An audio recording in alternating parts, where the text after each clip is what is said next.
Hello students, welcome to the amazing platform of commerce वाला। मैं हूं आपका mathematics coach Ashish Bhatia. Students, उम्मीद करता हूं आप लोग बहुत बढ़िया होंगे और आपके एग्जाम की प्रिपरेशन भी बहुत अच्छी चल रही होगी।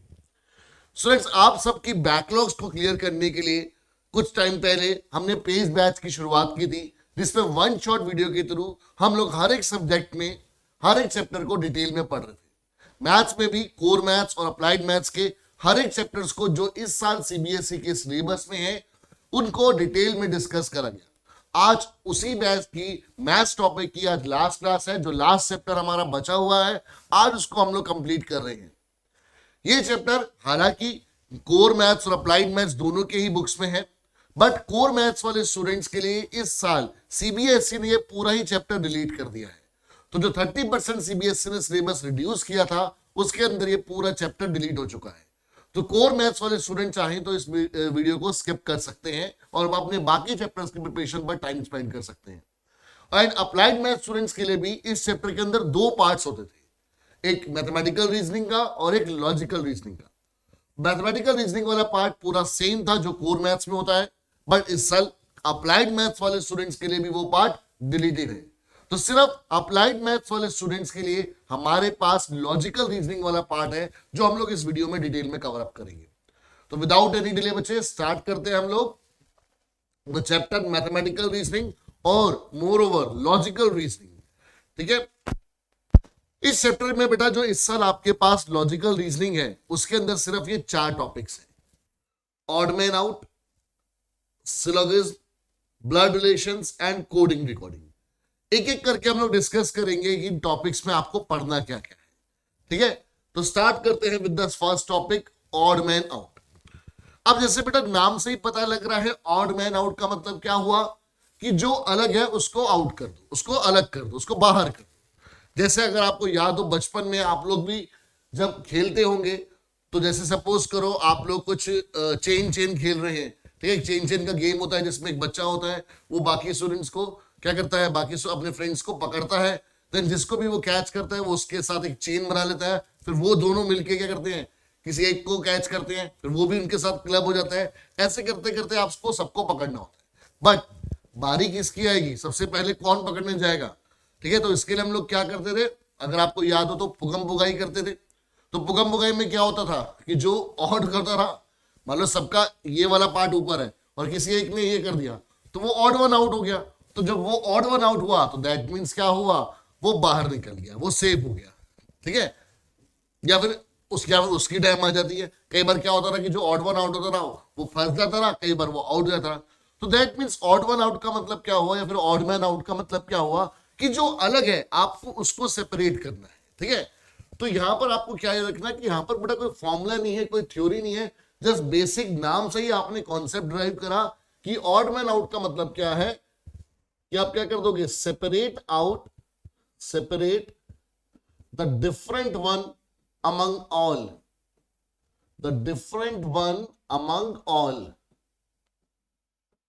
जितने भी चीजें आपको गिवन हुई हैं वो जिस भी पैटर्न में, वो जिस भी तरीके से आ रही हैं उसमें से आपको क्या करना है, ऑड मैन आउट करना है, सेपरेट करना है उन सब। ठीक है, तो इसमें हम लोग बच्चे कोई फॉर्मूला नहीं पढ़ेंगे, इसमें हम लोग कोई क्या बोलते हैं कि ट्रिक्स नहीं पढ़ेंगे, सिर्फ आपको एक जनरल ऑब्जर्वेशन जो आपकी कॉमन सेंस है उसका यूज करना है। ठीक है, तभी इसका नाम लिखा गया है लॉजिकल रीजनिंग। तो यहाँ पे लॉजिक सप्लाई होंगे फॉर्मूले से ज्यादा। ठीक है, अब क्वेश्चंस के थ्रू ही हम लोग लॉजिक्स बनाएंगे और देखेंगे कैसे करना है हमारे को आगे। जैसे फर्स्ट क्वेश्चन है कि find odd man out among these, कि B C D E F G H, इनमें से ऑड कौन सा है। ऑड मतलब जो अलग कौन सा है। अब अलग सिर्फ इनमें से, बाकी सबसे नहीं, सिर्फ इनमें से कौन सा अलग दिखाई दे रहा है। तो अगर बात करूं बेटा आपकी B C D F G H की, तो ये सारे हमारे क्या हैं, कॉन्सोनेंट्स हैं। आपको पता है इंग्लिश अल्फाबेट्स 2 पार्ट में डिवाइड होता है, एक होते हैं वॉवल्स। वॉवल्स कौन से होते हैं,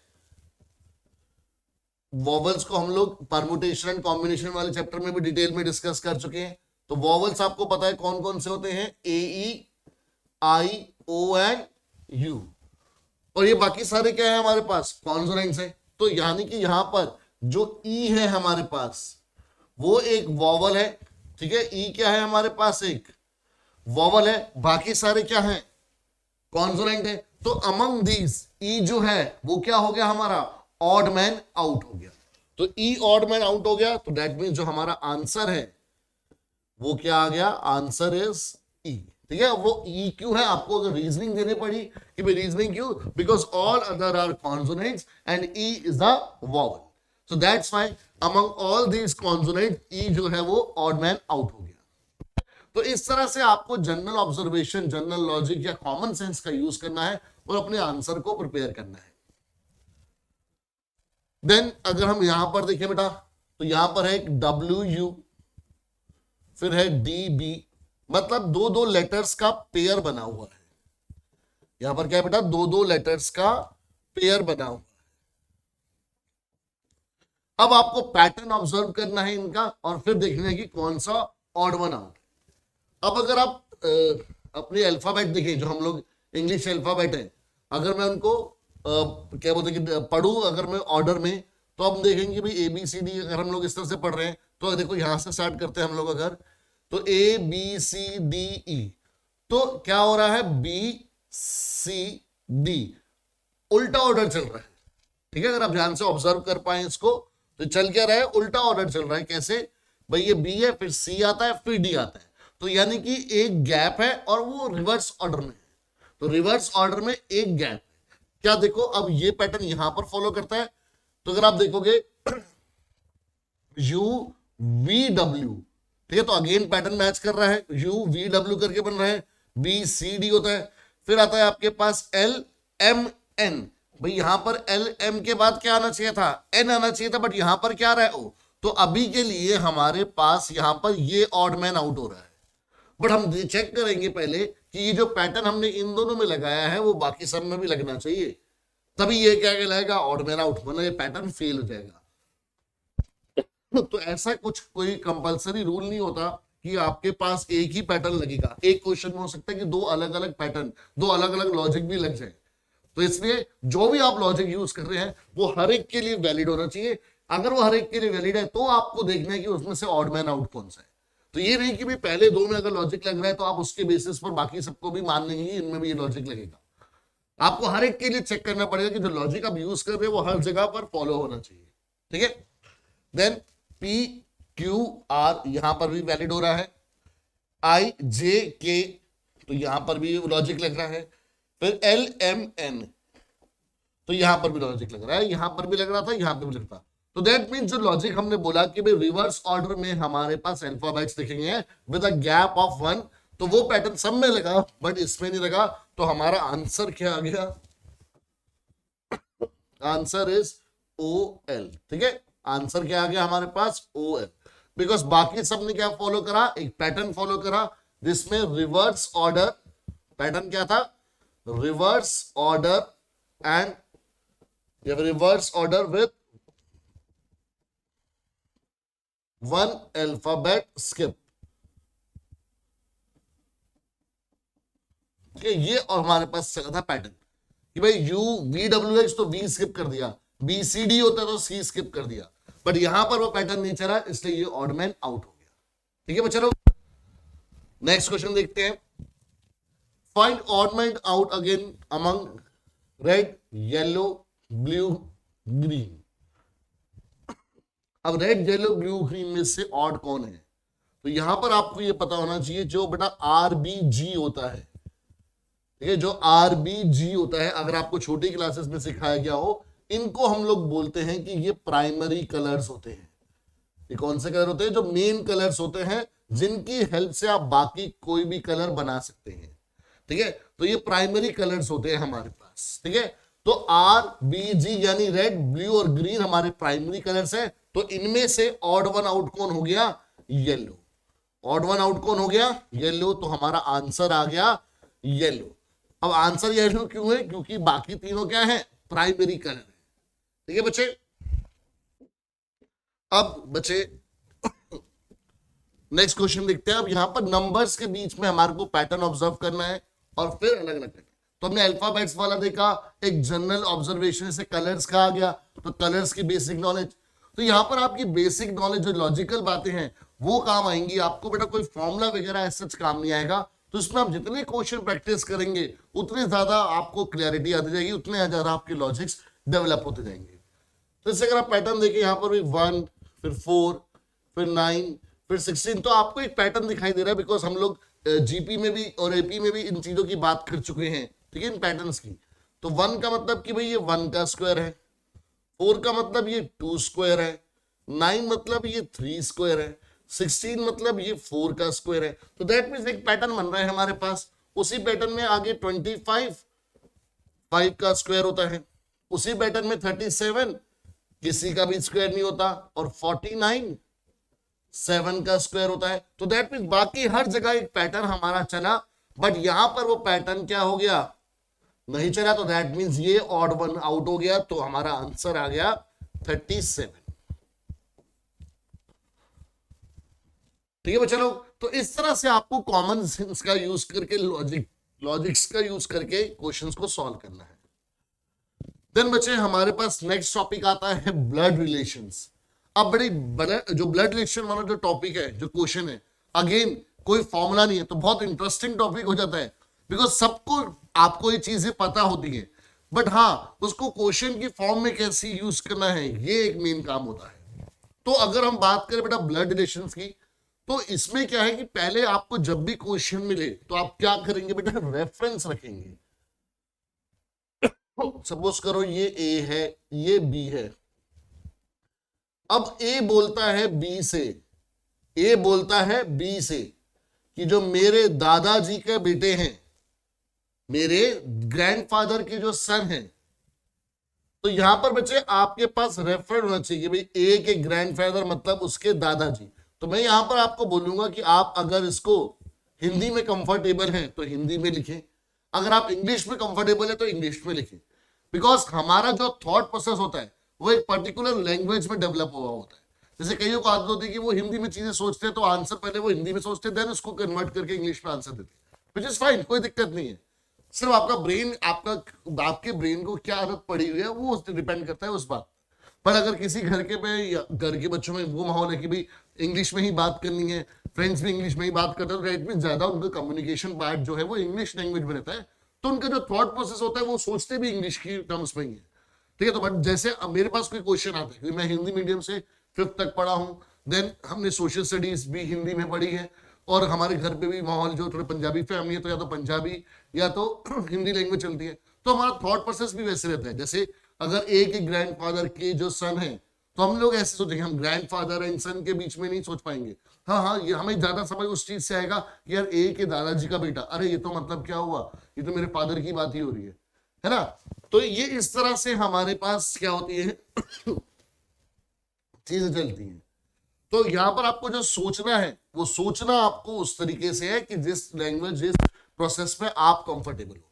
ठीक है, तो यहां पर भी कोई जनरल फॉर्मूला नहीं रहेगा, बट कुछ बेटा बेसिक बातें आपको पता होनी चाहिए कि भाई हमारे पास सिस्टर इन लॉ का मतलब क्या होता है, मैटरनल अंकल का मतलब क्या होता है। तो अगर आप बात करेंगे मैटरनल, आई होप ये सबको पता होगा, आजकल सब आप लोग ये नाम यूज भी करते हैं। तो मैटरनल मतलब हो गया फ्रॉम मदर साइड।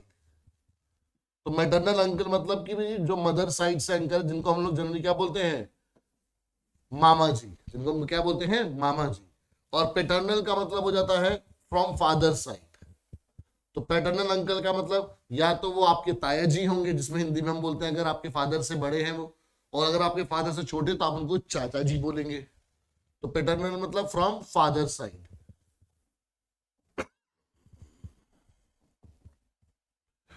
ठीक है, अब अगर आप सिस्टर इन लॉ जैसे वर्ड यूज कर रहे हो एक मेल के पॉइंट ऑफ व्यू से, तो दैट मीन्स वो उसकी साली की बात कर रहे हैं। ठीक है, या फिर अगर आप मदर की साइड से यूज करें तो हिंदी में हम जैसे बोलते हैं उनकी भाई हस्बैंड की वाइफ की बात कर रहे हैं, दैट मीन्स नंद की बात कर रहे हैं। तो ये सारे रिलेशन बेटा पहले आपको क्लियर होने चाहिए इन टर्म्स ऑफ जो भी आप उनको नाम से पुकारे, ठीक है, जिसमें आप कंफर्टेबल हो। ठीक है, अब कोई फादर की सिस्टर को बुआ बोलता है, कोई बुई बोलता है, कोई आंटी बोलता है। ठीक है, तो ये आपको अपने कन्वीनियंस के हिसाब से देखने की आपको आदत क्या है, और फिर वहां से आप लोग क्वेश्चन को समझेंगे, बिकॉज आपको यहाँ पर सिर्फ लॉजिक लगाना है अपने थॉट्स के हिसाब से। और क्वेश्चन में गिवन इंफॉर्मेशन के हिसाब से। अब क्वेश्चंस के थ्रू समझते हैं कि कैसे चलना है हमारे को। कह रहा है कि इंट्रोड्यूसिंग ए, अब एक पर्सन ए को इंट्रोड्यूस कर रहा है, ठीक है। बी सेड, बी ने बोला ए के बारे में, हिज ब्रदर्स फादर, किसके ब्रदर फादर? ए के ब्रदर्स फादर, ए के भाई के पापा। ब्रदर्स फादर मतलब भाई के पापा जो हैं, is only son of my grandfather. मतलब क्या हुआ कि जो बी के दादाजी हैं, दादाजी के इकलौते बेटे,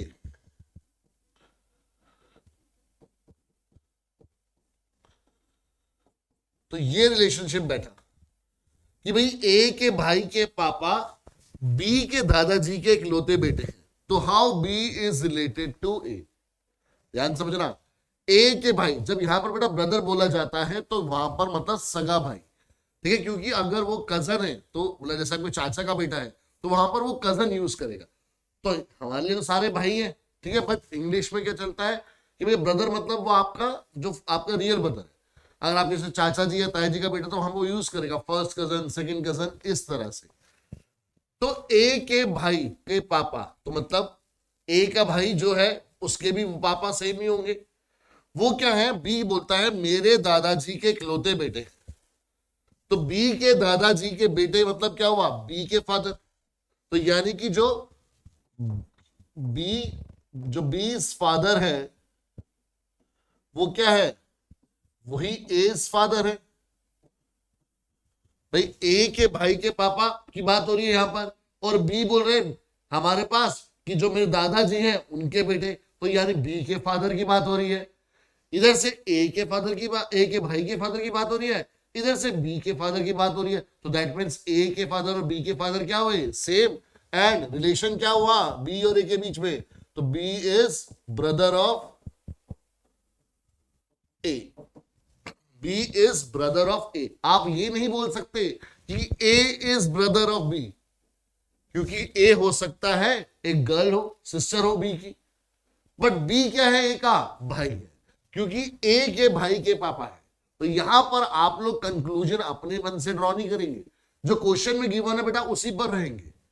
भाई ए के भाई के पापा और बी के पापा क्या है? सेम है। तो इसका मतलब ए के पापा और बी के पापा क्या है? सेम है। तो इसका मतलब बी ए का वो भाई है जिसके बारे में बात हो रही है। बट ए हो सकता है कि भाई हो, या फिर हो सकता है कि क्या हो? बहन हो। किसकी? बी की। भी अगर ए सिस्टर है तब भी तो ये लॉजिक ट्रू है। अगर ए एक गर्ल है तो एक गर्ल कह रही है कि जो मेरे भाई के फादर है वो क्या है? जो बी के फादर है वही है। तो यानी कि जो ए है वो बी की क्या है? बहन है, और बी ए का क्या है? भाई है। हमसे क्वेश्चन में पूछा था how B is related to A, तो बी ए का भाई है। बट अगर क्वेश्चन होता how is A related to B, तो ए माइट बी ब्रदर और might be sister of B. तो क्वेश्चन अगर ऐसे आता है तो आपके पास जब क्लियर इंफॉर्मेशन नहीं है तो आपका आंसर भी ऑप्शंस की फॉर्म में होगा, आप डायरेक्ट कंक्लूजन पर नहीं पहुंचेंगे। क्लियर? ये बात आपको याद रखनी है। नेक्स्ट क्वेश्चन में क्या बोला बेटा? Pointing to a girl, Rishabh said, एक ऋषभ है ये पॉइंट कर रहा है गर्ल को, कि हर मदर, मतलब इस गर्ल की मदर यानी मम्मी, हर मदर्स ब्रदर यानी कि मम्मी के भाई, तो मम्मी के भाई का मतलब गर्ल के मामा की बात हो रही है। भाई मम्मी के भाई का मतलब क्या हुआ? गर्ल के मामा की बात हो रही है। Her mother's brother is the only son of my mother's father. जो गर्ल है, pointing to a girl, Rishabh said, Rishabh बोल रहा है गर्ल को कि जो गर्ल की मदर के भाई हैं वो क्या है? Is only son of my mother's father. मतलब इसके मम्मी के पापा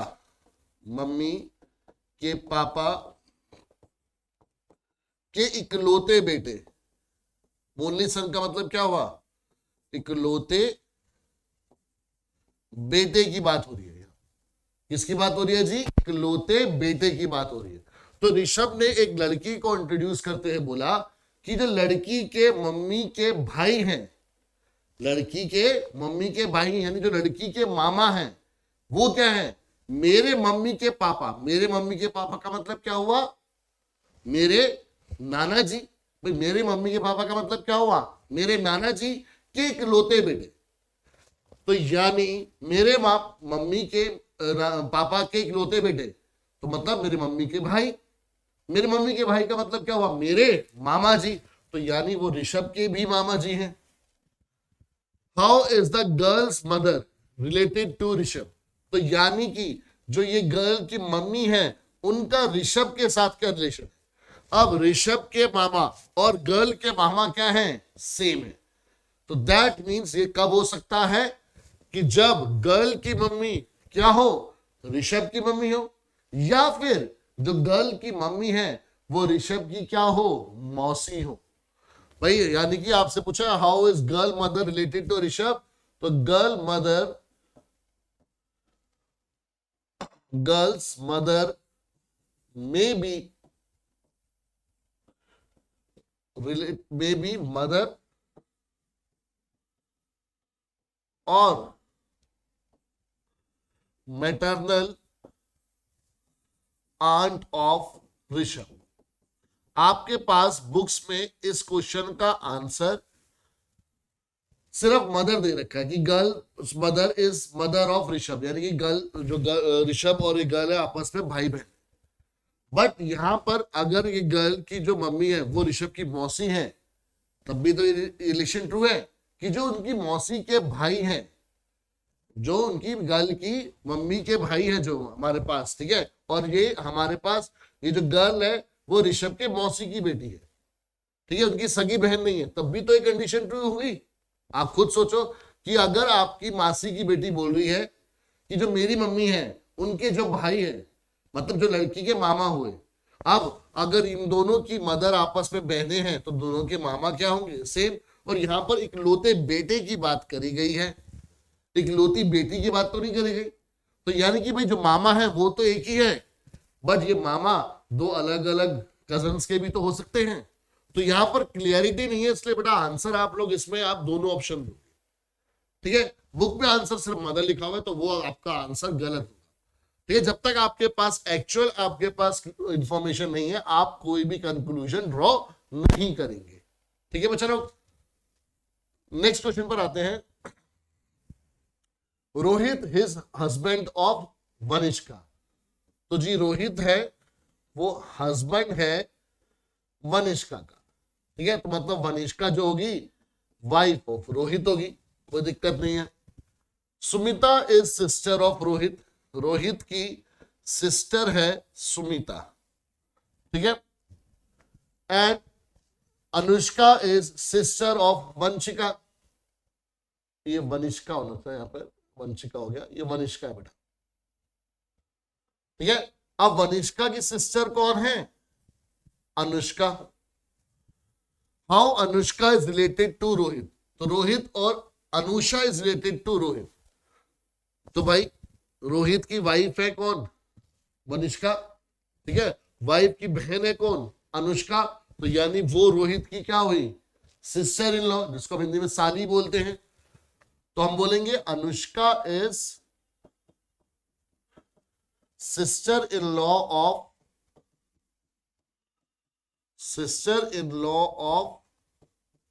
रोहित। और अगर ऐसे पूछता कि what is relation between Sumita and Vanishka, तो आप बोलते कि Sumita is sister in law of Vanishka, ठीक है। तो सिस्टर इन लॉ अगर हस्बैंड की है तो दैट मीन्स वो वाइफ की सिस्टर है। सिस्टर इन लॉ अगर वाइफ की है तो दैट मीन्स वो हस्बैंड की सिस्टर है, ठीक है। तो इस तरह से बेटा आपको कुछ डायग्राम के थ्रू अपने जो क्वेश्चंस हैं वो तैयार करने हैं और उनका आंसर देना है। देन क्वेश्चन काफी बड़ा है तो बड़े ध्यान से समझ रहे हैं। क्वेश्चन बोला है कि read the information given below and answer. In a family there are 6 persons A B C D E and F। यहाँ पे जगह कम है तो हम एक पेज ले लेते हैं एक्स्ट्रा। भाई A B C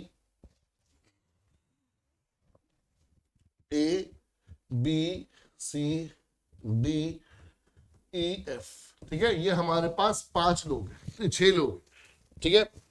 अब बोला क्या गया है इन 6 लोगों के बारे में, they are entrepreneur, lawyer, teacher, manager, doctor and engineer. Profession भी दे दिए इनके। The doctor is grandfather of F, मतलब जो एफ के दादाजी हैं, एफ के कौन दादाजी जो हैं, ठीक है, वो क्या है, doctor is the grandfather of F. तो एफ के दादाजी क्या है, वो डॉक्टर है। हमें नहीं पता कि बट वो डॉक्टर इनमें से कौन है, बट ये इंफॉर्मेशन दे रखी है। तो हम लोग अभी सिर्फ इंफॉर्मेशन से एक डायग्राम ड्रॉ कर रहे हैं और उसी के बेस पे हम लोग क्वेश्चंस को आंसर करेंगे। फिर बोला है the doctor is grandfather of F, who is an entrepreneur. अब जो एफ है उसका प्रोफेशन क्या है जी हमारे पास, उसका प्रोफेशन है कि वो एंटरप्रेन्योर है, ठीक है। फिर द इंजीनियर डी, इससे पता लग गया जी जो डी है उसका प्रोफेशन क्या है, डी का प्रोफेशन है engineer. The engineer D is married to A, भाई डी और ए क्या है आपस में, हस्बैंड वाइफ है, ठीक है, मैरिड है। अब कौन हस्बैंड है कौन वाइफ है ये हमें नहीं पता भाई, ठीक है। आगे बढ़ते हैं।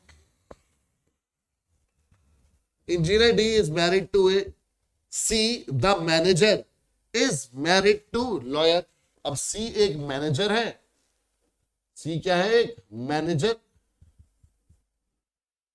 अब इसकी जो शादी है वो मैरिड किससे है, मैरिड टू लॉयर है, बट लॉयर कौन है हमें नहीं पता, ठीक है जी।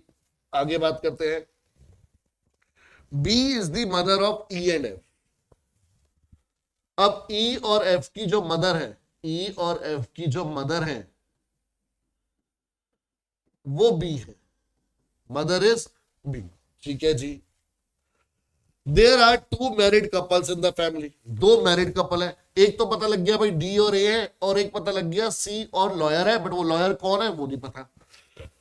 और फिर आपको क्या करना है, आंसर करने हैं। तो पहले हम लोग जो फैमिली ट्री है वो पूरा कर लेते हैं।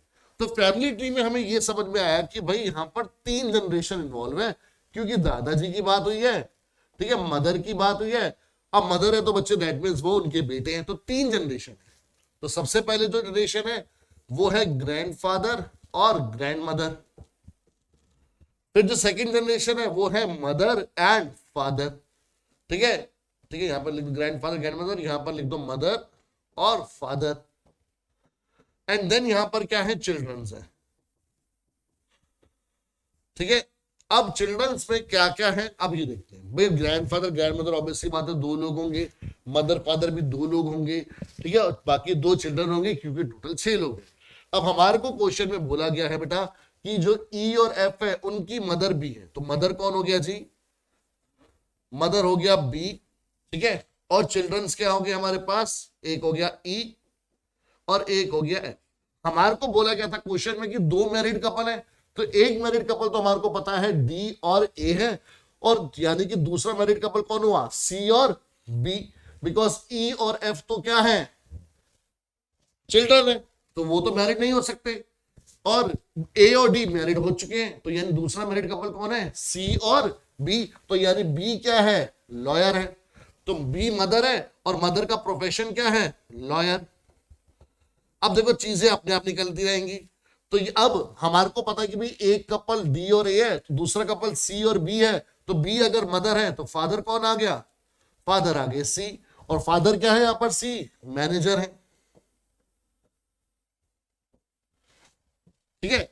अब एफ के जो दादाजी थे वो डॉक्टर है, तो एफ के जो ग्रैंडफादर है उनका प्रोफेशन आ गया, प्रोफेशन क्या आ गया कि वो डॉक्टर है,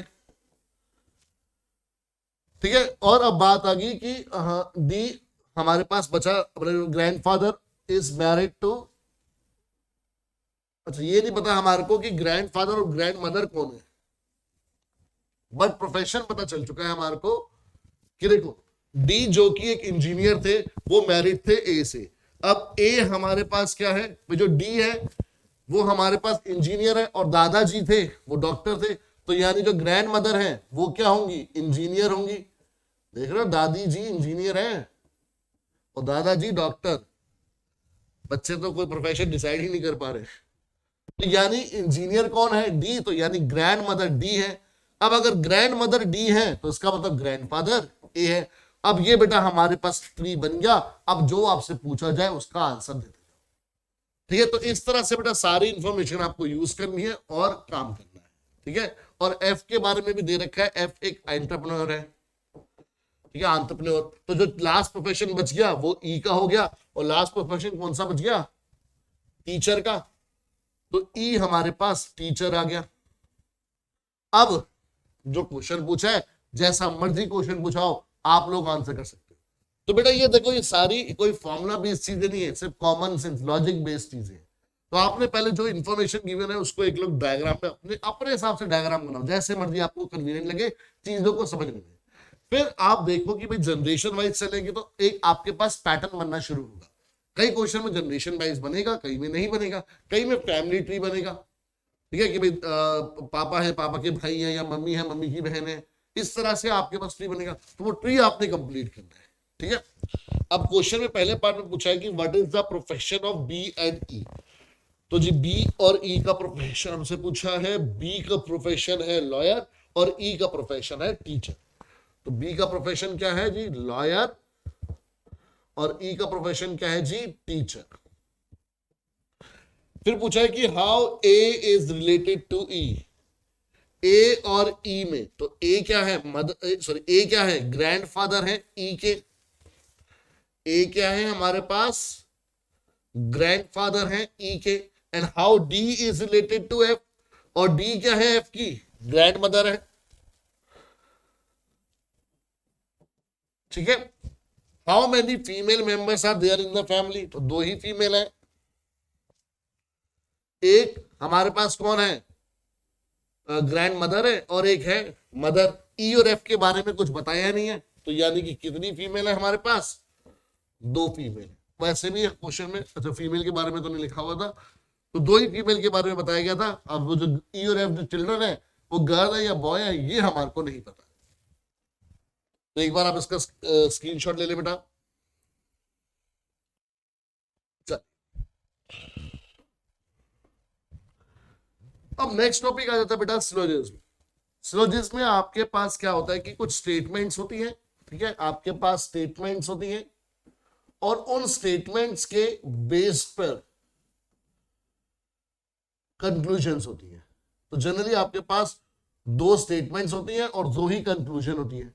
अब जो कंक्लूजन्स हैं based upon the given statements, आपको बताना होता है कि वो ट्रू है या फिर फॉल्स है। तो यहां पर हम लोग यूज करते हैं बेटा वेन डायग्राम का, ठीक है। जनरली हम क्या यूज करते हैं बेटा, वेन डायग्राम का यूज करते हैं, but not in full sense but in absurd sense. Absurd sense का मतलब क्या हुआ कि हम लोग फुली यूज नहीं करते, बट यस कुछ पार्ट यूज करते हैं वेन डायग्राम का। जैसे अगर कभी बोला गया है कि सम ए आर बी, कुछ ए जो है वो बी भी है, तो यानी इसका मतलब क्या हो सकता है कि अगर ये ए है तो ये क्या है, बी है। कि अब कुछ ए जो है वो बी भी है, तो दैट मींस ए और बी में कुछ कॉमन पोर्शन आ रहा है। तो वो इस तरह से भी आ सकता है। ऐसे बोल सकते हैं इसको, सम एज आर नॉट बी, भाई कुछ ए बी नहीं भी है। कई बार लिखा आता है ऐसे कि ऑल ए आर बी, जितने भी ए है वो सारे के सारे क्या है, बी। तो दैट मीन जो बी है वो मेन है और उसके अंदर कहीं पर ए है, तो सारे के सारे ए क्या है, बी है। तो वो तो तभी पॉसिबल है ना जब ए क्या हो, सबसेट हो बी का। तो उस तरह से बेटा आपको डायग्राम का यूज करके आपको कंडीशंस को पहले समझना है और फिर बताना है कि क्या वो ट्रू होंगी या फिर फॉल्स होंगी, ठीक है। तो इसको भी हम लोग क्वेश्चन से ही समझेंगे। तो चलो स्टार्ट करते हैं। स्टेटमेंट फर्स्ट दे रखी है आपको कि some rats are cats. Some rats are cats, ठीक है जी। कुछ रैट्स हैं और कुछ क्या है, कैट्स है। And some cats are not dogs. अब कुछ कैट्स जो है वो डॉग्स नहीं है। अब इसमें यहां पर आपके पास क्योंकि 3 सेट वाला आ गया, तो यहां पर 2 ऑप्शन हो सकते हैं। भाई क्या बोला है कि सम रैट्स आर कैट्स, मतलब कुछ रैट कैट्स है, तो दैट मीन रैट और कैट में कुछ कॉमन पोजीशन होगा जरूर। और some cats are not dogs, तो some cats are not dogs मतलब कुछ हो सकते हैं और कुछ नहीं हो सकते, तो दैट मीन्स डॉग्स ये ऐसे भी हो सकते हैं, और ये रैट और कैट वाला तो ऐसे ही रहेगा, बट कुछ ऐसे भी हो सकते हैं।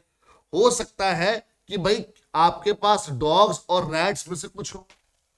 ये तो नहीं बोला ना कि भाई जो डॉग्स है उनका रैट्स के साथ कोई रिलेशन है या नहीं, तो यहां पर रिलेशन नहीं भी हो सकता है डॉग्स का रैट्स के साथ, और रिलेशन हो भी सकता है। तो इस तरह से ऑप्शंस बन सकते हैं। तो अब आपको इन सारे स्टेटमेंट के बेस पर कंक्लूजन ड्रॉ करनी है। कंक्लूजन में बोला है सम कैट्स आर रैट्स, क्या सम कैट्स रैट्स है? हाँ ट्रू, इस डायग्राम से भी, और some cats are rats, yes इस डायग्राम से भी। तो दोनों से जो फर्स्ट स्टेटमेंट है वो तो क्या आ रही है? ट्रू आ रही है। फिर बोला है some dogs are rats, some dogs are rats second से तो ट्रू है, but some dogs are rats क्या फर्स्ट से ट्रू है? नहीं। तो दैट मीन्स ऐसा नहीं है कि सारे के सारे स्टेटमेंट्स में या फिर सारे के सारी कंक्लूजन के अंदर ये वाली जो कंक्लूजन है वो क्या मानी जाएगी? ट्रू मानी जाएगी। There can be possibility of this also, कि ऐसा भी तो हो सकता है कि भाई कोई भी डॉग जो है वो रैट नहीं है। हो सकता नहीं हो सकता? हाँ। तो अगर ऐसा हो सकता है तो हम क्या बोलते हैं आंसर में कि जो कंक्लूजन 1 है हमारी, conclusion 1 is true, but conclusion 2 is false, कि भाई वो ट्रू नहीं है, क्योंकि वो एक केस में क्या आ रही है? गलत आ रही है। अगर वो हर केसेस में क्या है? सेटिस्फाई कर रही है, तभी इसको हम लोग ट्रू बोलेंगे। तो ये बात आपको याद रखनी है सिलोजिज्म और कंक्लूजन वाले क्वेश्चन में। बहुत सिंपल से क्वेश्चन होते हैं, बट हम गलती कर बैठते हैं बिकॉज हम लोग पॉसिबिलिटी नहीं सोचते। ठीक है, चलिए इसका स्क्रीनशॉट ले लीजिए। अब नेक्स्ट क्वेश्चन देखते हैं बेटा। अब यहां बोला है कि सम कप्स आर प्लेट्स, तो सम कप्स आर प्लेट्स इस तरह से हो गया, and all plates are pots, तो जितने भी प्लेट्स हैं वो पॉट्स हैं, तो दैट मीन्स जो प्लेट्स हैं वो सबसेट होंगे पॉट्स का। बात समझ में आई ना? जितने भी सबसेट है, जितने भी प्लेट्स हैं वो सबसेट क्या होंगे? पॉट्स का, बिकॉज सारी की सारी प्लेट किसका पार्ट है? पॉट्स का, तो पॉट्स के अंडर ही आएंगी सारी चीजें। ठीक है, अब ये दोनों स्टेटमेंट होगी। अब कंक्लूजन देखते हैं कि सम प्लेट्स आर कप, क्या कुछ प्लेट्स कप्स हैं? यस, ये तो ट्रू ही है भाई। अगर कुछ कप्स प्लेट है तो कुछ प्लेट्स भी तो क्या होंगी? कप्स होंगे। सम पॉट्स आर कप, कुछ पोट कप्स है? यस भाई। अगर कुछ क्या बोलते हैं कि कप प्लेट है, या फिर कुछ प्लेट कप है, और प्लेट सारे के सारे पॉट्स हैं, तो ऑब्वियस सी बात है कि कुछ कप्स क्या होंगे? पॉट्स होंगे। तो ये भी ट्रू है, कि इसमें और कोई पॉसिबिलिटी हमारे को डायग्राम की दिख ही नहीं रही, तो हम इसमें क्या बोलेंगे? Both conclusions are true. तो बेटा इस तरह से जो इंफॉर्मेशन गिवन है उनके बेस पर आपने डायग्राम बनाना है और उनके बेस पर आंसर देना है। इस चैप्टर के अंदर बेटा कहीं पर भी कोई फॉर्मूला नहीं है, ठीक है, सिर्फ लॉजिक्स है और कुछ कॉमन सेंस की बात हो रही है यहां पर सिर्फ, तभी इसका नाम दिया गया है लॉजिकल रीजनिंग। क्लियर बच्चे? इसका भी स्क्रीनशॉट ले लो। चलिए अब बढ़ते बेटा नेक्स्ट क्वेश्चन पर। इसमें बोला है कि सम कार्स आर जीप्स, कुछ कार्स हैं और कुछ कार्स क्या है? जीप है। चलेगा। All trucks are cars, all trucks are cars, तो यानी कि जो ट्रक है वो कार्स के अंदर है। अब वो कार्स के अंदर है तो वो हो सकता है जीप के साथ कुछ कॉमन पोर्शन बनाए, और हो सकता है कि कुछ कॉमन पोर्शन ना बनाए, ऐसे भी हो सकता है। तो दो ऑप्शन है आपके पास, क्योंकि ट्रक और जीप के बारे में कुछ नहीं बोला, तो ये इस तरह से हमारे पास सिचुएशन आई। ठीक है, अब कंक्लूजन्स पढ़ते हैं। नो ट्रक इज जीप, कि क्या कोई भी ट्रक जीप नहीं है? तो अगर ये वाला हम देखें तो सही है, बट अगर हम ये वाला डायग्राम देख के चले तो ये गलत हो गया। तो अगर किसी एक से भी गलत हो जाता है तो उसको ओवरऑल गलत माना जाता है। देन बोला गया है कि some jeeps are car, some jeeps are car, दोनों में ट्रू आ रहा है, तो दैट मीन्स क्या हुआ? Conclusion 1 is false but conclusion 2 is true। ठीक है, ट्रू होने के लिए उसको हर जगह ट्रू होना पड़ता है, बट फॉल्स होने के लिए वो किसी एक भी जगह पर फॉल्स हो सकती है। ठीक है, स्क्रीनशॉट ले लो बेटा फटाफट। चलिए, अब बेटा हमारे को क्या बोला हुआ है, ध्यान से समझना है कि all fruits are grapes. All fruits are grapes, तो सारे के सारे जो फ्रूट है वो क्या है, ग्रेप्स है। ये आ गया हमारे पास। फिर ऑल मैंगोज आर ग्रेप्स, सारे के सारे मैंगोज क्या है, ग्रेप है। तो यानी कि जो मैंगो है हमारे पास वो क्या है, इसके अंदर है। अब इसके अंदर तो या तो ऐसे हो सकते हैं, या तो क्या हो सकते हैं वो कि भाई ऑल फ्रूट्स आर ग्रेप, तो सारे के सारे फ्रूट ग्रेप्स है। अब यहां पर लिटरली सेंस पे नहीं जाना, भाई ग्रेप भी तो फ्रूट है, जो गिवन इंफॉर्मेशन सिर्फ उसकी बात करनी है। And all mangoes are grapes, तो ये ऐसे भी हो सकता है। अब कंक्लूजन पे बढ़ते हैं कि सम फ्रूट्स आर मैंगोज, कि क्या कुछ फ्रूट्स मैंगोज है। तो अगर मैं इससे देखूं तो नहीं है, बट इससे देखूं तो है, तो दैट मीन्स कंक्लूजन 1 क्या आ गई हमारे पास, फॉल्स। क्योंकि अगर एक भी बार वो गलत हो गई तो वो ओवरऑल गलत है। ठीक है, अगर ट्रू होना है तो उसको हर केस में ट्रू होना पड़ेगा। अब इसमें बोला है कि जो सम ग्रेप्स आर मैंगो, तो कुछ ग्रेप मैंगो है, यस है। तो इसका मतलब क्या है कि कुछ नहीं भी है। तो some grapes are not mangoes, yes, कि जो मैंगो वाले सेट से बाहर है वो ग्रेप तो है बट वो मैंगो नहीं है। तो यानी कि दोनों ही केसेस में ये क्या है, ट्रू। तो कंक्लूजन 2 इज ट्रू। तो इस तरह से बेटा आपको क्वेश्चंस को आंसर करना है। अब बेटा नेक्स्ट टॉपिक आ जाता है हमारे पास कोडिंग डिकोडिंग। अब कोडिंग डिकोडिंग में भी बेटा अगेन कोई फॉर्मूला नहीं है, सिर्फ लॉजिक यूज होगा। बट कोडिंग डिकोडिंग में क्या है कि कुछ पैटर्न के अकॉर्डिंग आपको क्या करना होता है, कोड या फिर डिकोड करना होता है। अब जो कॉमन है सबसे ज्यादा जो लेटर कोडिंग होती है हमारे पास, जिसमें हम लोग लेटर्स का यूज करके कोडिंग करते हैं, उसके अंदर आपके पास जो आपको जो एक चीज याद रखनी है जो आपकी हेल्प कर सकती है, वो क्या है कि जो अल्फाबेट्स है उनकी नंबरिंग।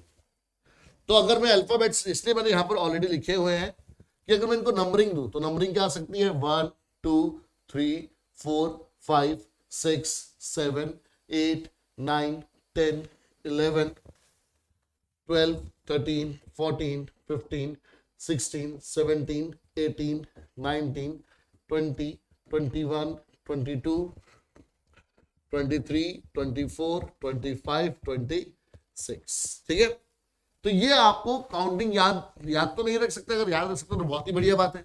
बट अगर आपके पास कोडिंग डिकोडिंग लेटर का यूज करके आ रही है और आपके पास कोई डायरेक्ट पैटर्न नहीं बन रहा, तो आप लोग काउंटिंग वाला पैटर्न भी कर सकते हैं। कई बार ऐसा होता है कि काउंटिंग स्ट्रेट चलती है, फॉरवर्ड काउंटिंग चलती है। कई बार होता है कि आपके पास रिवर्स काउंटिंग चल रही है।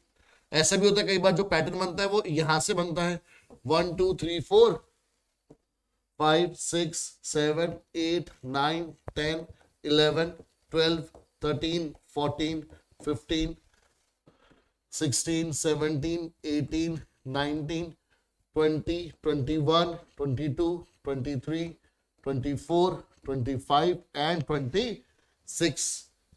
और कई बार क्या होता है कि पैटर्न कैसा बनता है कि आपके पास टोटल 26 लेटर है, तो उन 26 लेटर को डिवाइड कर दिया जाता है। कैसे 26 लेटर को डिवाइड कैसे करते हैं, तो जैसे हमें पता है कि भाई n के बाद वो डिवाइड हो जाएगा, तो यहां पर एक लाइन खींच दी जाती है। अब यहां से काउंटिंग शुरू की जाती है, 1 2 3 4 5 6 7 8 9 10 11 12। मैंने गड़बड़ तो नहीं कर दी, हाँ मैंने, क्योंकि ये 13 डिवाइड होते हैं तो एक बार करना पड़ेगा।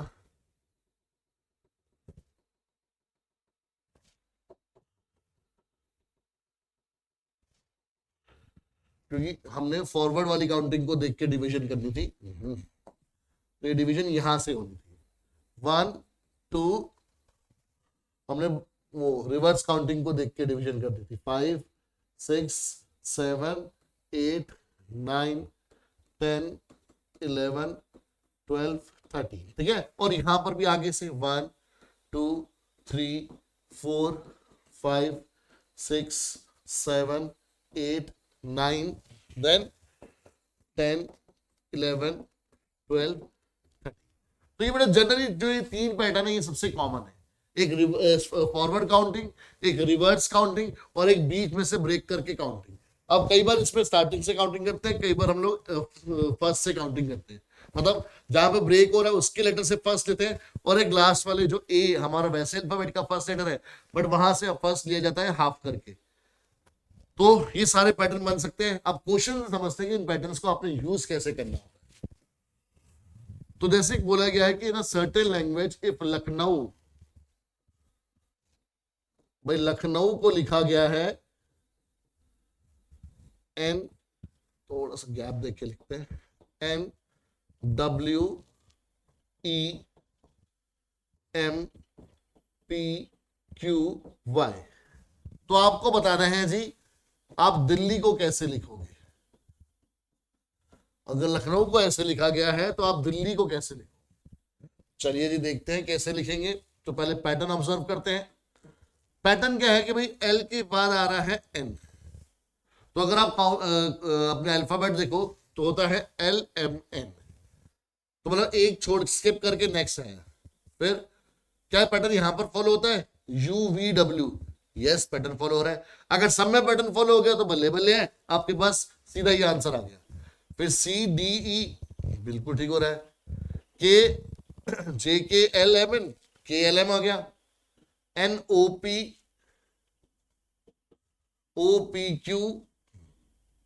WXY, तो दैट मीन्स एक स्किप करके आपके पास आंसर आ रहा है, तो यानी आपका आंसर क्या बनेगा D, फिर E के बाद F, EF के बाद G, LM के बाद N, HI के बाद J, IJ के बाद K। तो बेटा ये हमारा आंसर आ गया। तो दिल्ली को आप कोड करोगे कैसे FGHJ। तो पैटर्न आपको ऑब्जर्व करना है और चीजें अपने आप सामने आ जाएंगी। नेक्स्ट क्वेश्चन देखते हैं। क्वेश्चन में बोला है कि अगर India INDIA is coded as, India को कैसे कोड करा है KMFHC,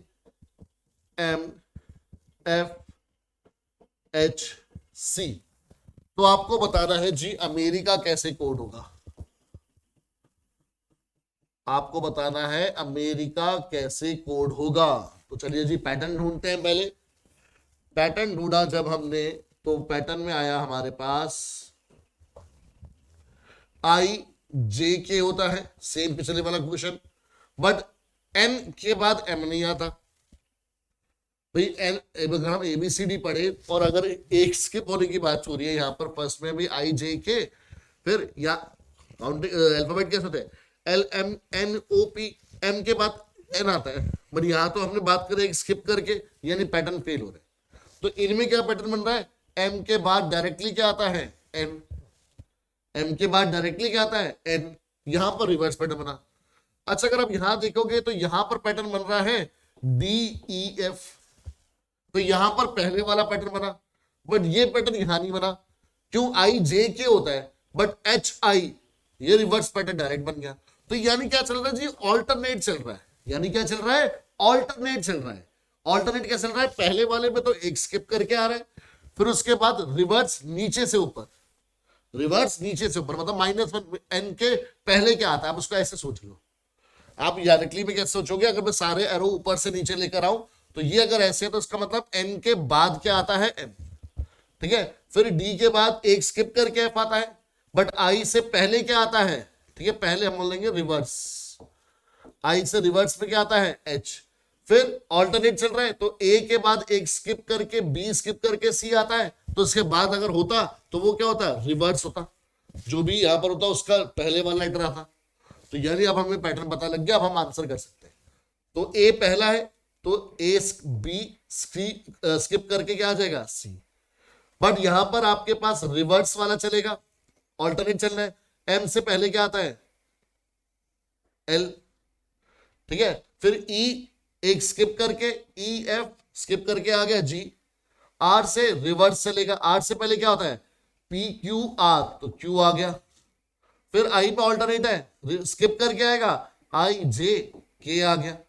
सी में रिवर्स करके आएगा तो सी से पहले बी।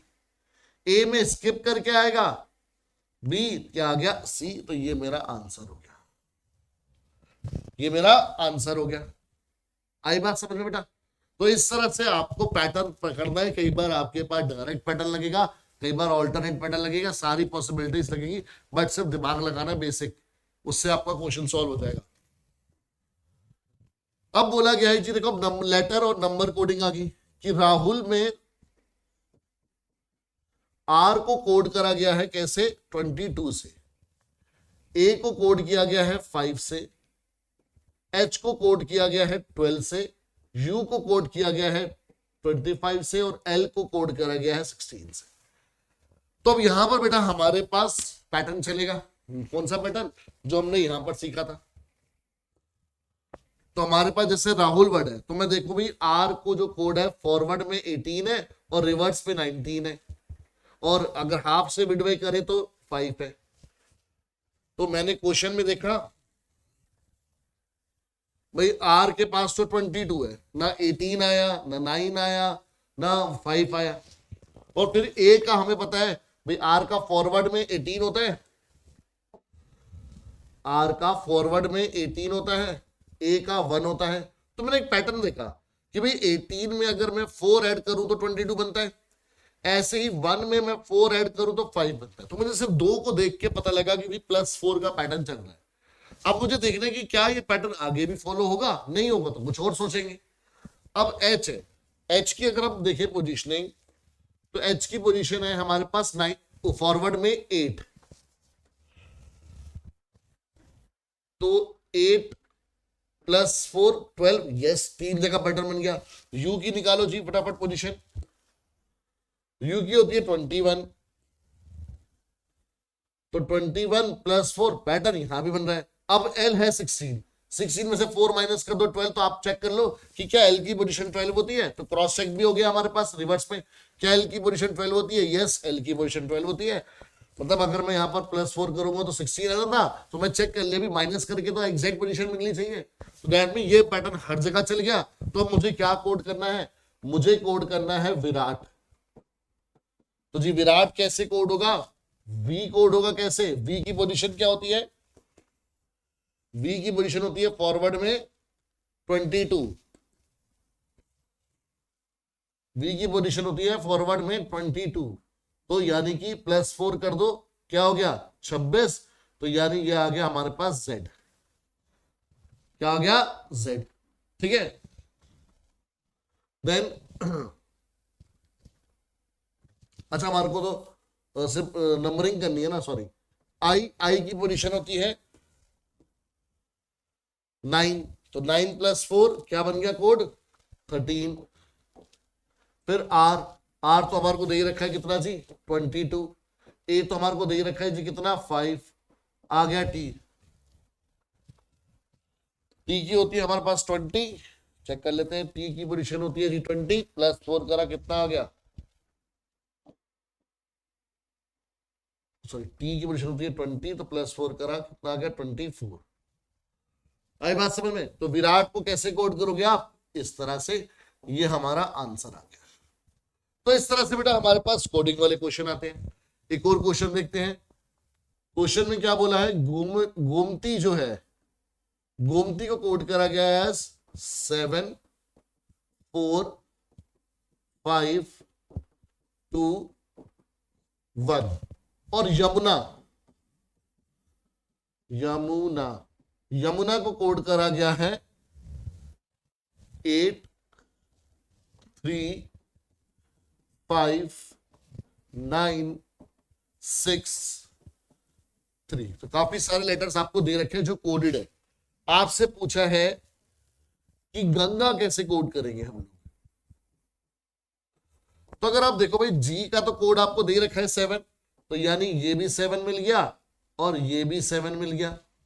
देन आपको ए का भी कोड दे रखा है यहां पर, भाई 3 है, दोनों से देखा 3 है, तो यानी ए का कोड फिक्स है 3। बचा एन, एन का भी तो कोड दे रखा है हमारे को 6, तो ये हमारे को सब कुछ क्वेश्चन में तो गिवन था, आपको कुछ दिमाग लगाना ही नहीं था भाई। इतने सारे कोड दे रखे हैं और जिन जिन लेटर के कोड दे रखे हैं, हमसे जो फाइनल वर्ड पूछा है उसके अंदर सारे वही लेटर तो आ रहे हैं, तो ये हमारा आंसर आ गया। तो बच्चे इस तरह से आप लोग कोडिंग डिकोडिंग के क्वेश्चन भी कर सकते हैं। एंड विद दिस ये चैप्टर हमारा यहीं पर फिनिश हो जाता है। आप इसके बेटा जितने ज्यादा क्वेश्चन प्रैक्टिस करेंगे उतनी ज्यादा आपको क्लैरिटी आएगी, बिकॉज पूरे चैप्टर में एज सच कोई फॉर्मूला नहीं है, कॉन्सेप्ट है, कॉन्सेप्ट हमने सीख लिया, लॉजिक्स है, ठीक है। वो जितने क्वेश्चन प्रैक्टिस करोगे नए नए लॉजिक निकल कर आएंगे, बट यहाँ बेस सबका ये रहेगा कि कॉमन सेंस और कंसेप्चुअल अंडरस्टैंडिंग क्वेश्चन की, बस। तो विद दिस बच्चे आपके पास पेज सीरीज जो है वो मैथ सब्जेक्ट के लिए पूरी हो जाती है, ठीक है। आप अपनी रिवीजन करते रहिए अच्छे से, कोई आपको दिक्कत नहीं आनी चाहिए। कोई दिक्कत आए तो फिर आप हमारी वीडियोस देखिए। अगर दिक्कत फिर भी आपके पास कोई डाउट की फॉर्म में रह रही है तो आप कमेंट बॉक्स में बताइए, तो उन डाउट्स को हम देखते हैं किस तरह से क्लियर करवाना है। बट आप अपनी प्रिपरेशन अच्छे से करते रहिए ताकि क्लास 11th में आप अच्छे मार्क्स ला सके और आपका एक कॉन्फिडेंस डेवलप हो सके कि मैं बोर्ड में तो फोड़ दूंगा, ठीक है। तो ये 11th के एग्जाम वो एक मोटिवेशन के लिए बहुत जरूरी है कि भाई 12th में तो फोड़ देना है, ठीक है। वो आपका करियर स्टेज है, वो आपका लाइफ चेंजिंग स्टेज है, ठीक है। तो बहुत कुछ डिसाइड होगा उसके बाद आपके करियर के पॉइंट ऑफ व्यू से। बेटा पढ़ते रहिए अच्छे से, और हमारी कोई भी हेल्प चाहिए तो प्लीज हमें बताते रहिए। Take care students, all the best for your exam, all the best for your future, and love you all. Take care students.